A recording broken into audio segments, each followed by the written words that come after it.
امریکہ اور ایران کے درمیان میک اور بریک مذاکرات کا تیسرا دور آج جنیوا میں جاری ہے۔ عمان کی ثالثی میں دونوں ممالک کے وفود کے درمیان ابتدائی بات چیت اور ایران کی جانب سے ممکنہ معاہدے کے مسودے اور تجاویز کے تبادلے کے بعد مذاکرات میں فی الحال وقفہ کر دیا گیا ہے، اور عمان کے مطابق وقفے کے بعد یہ مذاکرات دوبارہ شروع ہوں گے، اور اب تک اس عمل میں قابل ذکر پیش رفت دیکھنے میں آئی ہے۔ مذاکرات کے آغاز سے پہلے کل شام کو عمان کے وزیر خارجہ سید بدر بن حمد نے پہلے ایرانی وفد کے سربراہ باسل اقچی سے ملاقات کی تھی اور ان کے موقف اور تجاویز کا جائزہ لیا تھا، اور اس کے بعد آج سید بدر بن حمد نے صدر ٹرمپ کے خصوصی نمائندے اسٹیو وٹکاف اور صدر ٹرمپ کے داماد جیرڈ کشنر سے ملاقات کی، جو امریکی وفد کی قیادت کر رہے ہیں۔ دونوں فریقین سے بات چیت کے بعد عمانی وزیر خارجہ سید بدر بن حمد نے ایکس پر پوسٹ کرتے ہوئے لکھا کہ آج جنیوا میں ہم تخلیقی اور مثبت تجاویز کا تبادلہ کر رہے ہیں، اور اب امریکی اور ایرانی مذاکرات کار دونوں نے وقفے کے لیے مذاکرات کو روک دیا ہے، اور ہم آج ہی دوبارہ بات چیت شروع کریں گے اور امید ہے کہ مزید پیش رفت ہوگی۔ اس سے پہلے عمان کی وزارت خارجہ نے امریکی وفد سے عمانی وزیر خارجہ کی ملاقات کے بعد ایک بیان جاری کیا تھا، جس کے مطابق وزیر خارجہ سید بدر بن حمد نے آج صبح جنیوا میں جاری ایران امریکہ مذاکرات کے سلسلے میں امریکی صدر ٹرمپ کے نمائندوں اسٹیو وٹکاف اور جیرڈ کشنر سے ملاقات کی۔ اس ملاقات میں ایران کے نقطہ نظر اور تجاویز کا جائزہ لیا گیا، اور امریکی مذاکراتی ٹیم کی جانب سے ایران کے جوہری پروگرام کے اہم عناصر کے انتظام اور مطلوبہ معاہدے کے حصول کے لیے ضروری ضمانتوں کے حوالے سے سوالات اور جوابات پر بات کی گئی۔ بیان میں مزید لکھا ہے کہ عمانی وزیر خارجہ نے وضاحت کی کہ یہ کوششیں مسلسل اور تعمیری انداز میں جاری ہیں۔ مذاکرات کاروں نے نئی اور تخلیقی تجاویز اور حل کے لیے بے مثال کھلے پن کا مظاہرہ کیا ہے، تاکہ پیش رفت کے لیے مددگار حالات تیار کیے جا سکیں اور ایک منصفانہ معاہدہ کیا جا سکے جس کے ساتھ پائیدار ضمانتیں بھی ہوں۔ امریکی وفد سے پہلے کل شام کو عمانی وزیر خارجہ کی ایرانی وفد کے سربراہ وزیر خارجہ باسل اقچی سے ملاقات ہوئی تھی، اور اس حوالے سے جاری عمانی وزارت خارجہ کے بیان میں کہا گیا تھا کہ وزیر خارجہ سید بدر بن حمد نے کل شام کو جنیوا میں ایرانی وزیر خارجہ باسل اقچی سے ملاقات کی، جو آج ہونے والے ایران امریکہ مذاکرات کا حصہ تھی۔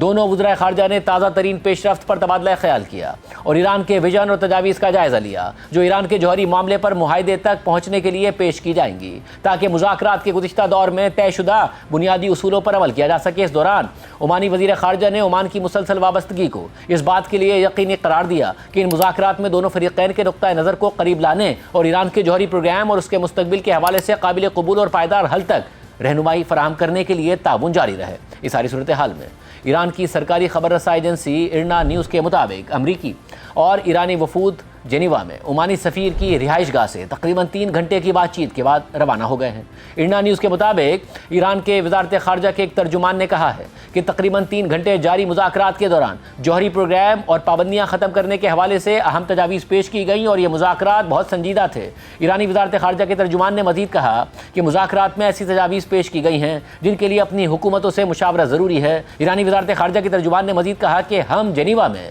مذاکرات مقامی وقت کے مطابق شام میں دوبارہ شروع کریں گے۔ انہوں نے یہ بھی کہا کہ کچھ امریکی اہلکاروں کے متضاد بیانات موجود ہیں جو ان کی سنجیدگی پر سوالیہ نشان لگاتے ہیں، جبکہ امریکی نیوز ویب سائٹ ایکزیوس نے مذاکرات کے حوالے سے رپورٹ کیا ہے کہ آج ہونے والے مذاکرات 2 فارمیٹس میں ہوئے ہیں۔ پہلے فارمیٹ میں دونوں فریقین کے درمیان انڈائریکٹ بات چیت ہوئی اور عمان کے وزیر خارجہ نے دونوں فریقین کے پیغامات پہنچائے، جبکہ ایک ذریعے کے مطابق دوسرے فارمیٹ میں امریکی اور ایرانی وفود کے درمیان براہ راست مذاکرات بھی ہوئے ہیں۔ اس کے علاوہ امریکہ اور ایران کے درمیان مذاکرات کو کور کرنے کے لیے جنیوا میں موجود الجزیرہ کے نمائندے اسامہ بن جاوید کے مطابق عمان کے وزیر خارجہ نے واضح کر دیا ہے کہ مذاکرات کا ماحول مثبت تھا، خیالات کا تبادلہ تعمیری تھا، اور وہ امید ظاہر کر رہے ہیں کہ یہ بات چیت وقفے کے بعد دوبارہ جاری ہوگی۔ واضح رہے کہ ایرانیوں نے اپنا مسودہ گزشتہ رات عمانی حکام کو پیش کیا تھا، جس پر امریکی وفد نے کچھ سوالات اور مشاہدات کے ساتھ جواب دیا تھا، اور اب بظاہر ایرانی وفد کے درمیان مشاورت جاری ہے تاکہ یہ دیکھا جا سکے کہ وہ اس معاہدے کے حصول کے قریب کیسے آ سکتے ہیں۔ اس کے علاوہ یہ خبر بھی سامنے آئی ہے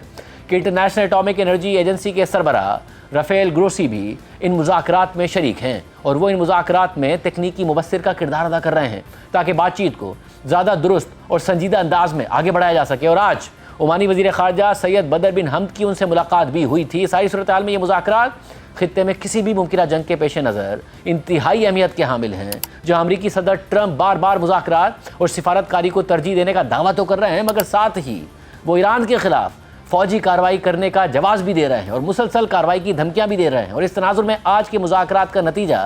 خطے میں کسی بھی نئے منظر نامے کو واضح کرے گا۔ آج ہونے والے مذاکرات سے پہلے امریکہ کے وزیر خارجہ مارکو روبیو نے ایک بار پھر ایران کے بیلسٹک میزائلز کے حوالے سے بات کی تھی، حالانکہ ایران کئی بار واضح کر چکا ہے کہ وہ فی الحال صرف جوہری پروگرام پر مذاکرات کرے گا، جبکہ ایران کی طرف سے مذاکرات میں مثبت پیش رفت کی امید بھی سامنے آ رہی ہے۔ مذاکرات کے لیے روانہ ہونے سے پہلے منگل کو ایرانی وزیر خارجہ عباس عراقچی نے مذاکرات کے حوالے سے کہا تھا کہ اگر